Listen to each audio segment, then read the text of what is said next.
संजय राऊतांनी देवेंद्र फडणवीसांवर टीका केली आहे। मुख्यमंत्री फडणवीसांनी उद्धव ठाकरे यांच्यावर केलेल्या स्थगिती सरकार या टीकेला संजय राऊतांनी जोरदार उत्तर दिले। देवेंद्र फडणवीसांच्या स्थगितीच्या निर्णयाचं आम्ही स्वागत केलंय। फडणवीसांप्रमाणे उद्धव ठाकरेंनी सुद्धा भ्रष्टाचार सुरू असलेल्या कामांना स्थगिती दिल्याचं संजय राऊतांनी म्हटलंय आणि त्यामुळे देवेंद्र फडणवीस यांनीही उद्धव ठाकरेंचं अभिनंदन करायला हवं असा सल्लाच राऊतांनी फडणवीसांना दिलाय।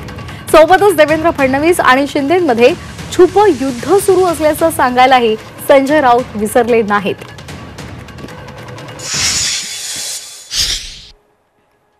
गेल्या काही काळामध्ये आमच्या माध्यमांची आवडती बातमी झाली आहे। काही झालं की फडणवीसांनी शिंदेंच्या प्रोजेक्टला स्थगिती दिली।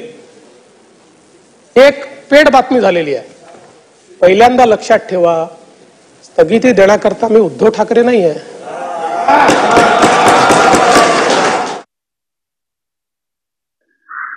त्यांनी उद्धव ठाकरे साहेबांवर टीका करू द्या, त्यांना दुसरा कार्यक्रम नाहीये।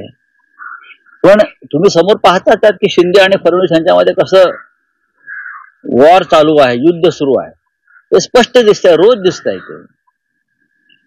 अनेक निर्णय जे भ्रष्टाचारासंदर्भातले होते, ज्यांच्यामुळे भ्रष्टाचार सुरू होता, असे निर्णय देवेंद्रजींनी थांबवलेले आहेत आणि त्याबद्दल आम्ही त्यांचं स्वागत केलंय। अशाच निर्णयांना उद्धव ठाकरे यांनी सुद्धा स्थगिती दिली। असेच निर्णय आधीच्या नगरविकास मंत्र्यांचे किंवा अन्य मंत्र्यांनी, ज्यातून भ्रष्टाचाराला चालना मिळेल, ज्यातून दलालांना चालना मिळेल, अशाच निर्णयांना उद्धव ठाकरे यांनी स्थगिती दिली। त्याबद्दल देवेंद्र फडणवीस यांनी उद्धव ठाकरेंचं अभिनंदन केलं पाहिजे। आम्ही तुमच्या करता आहोत ना।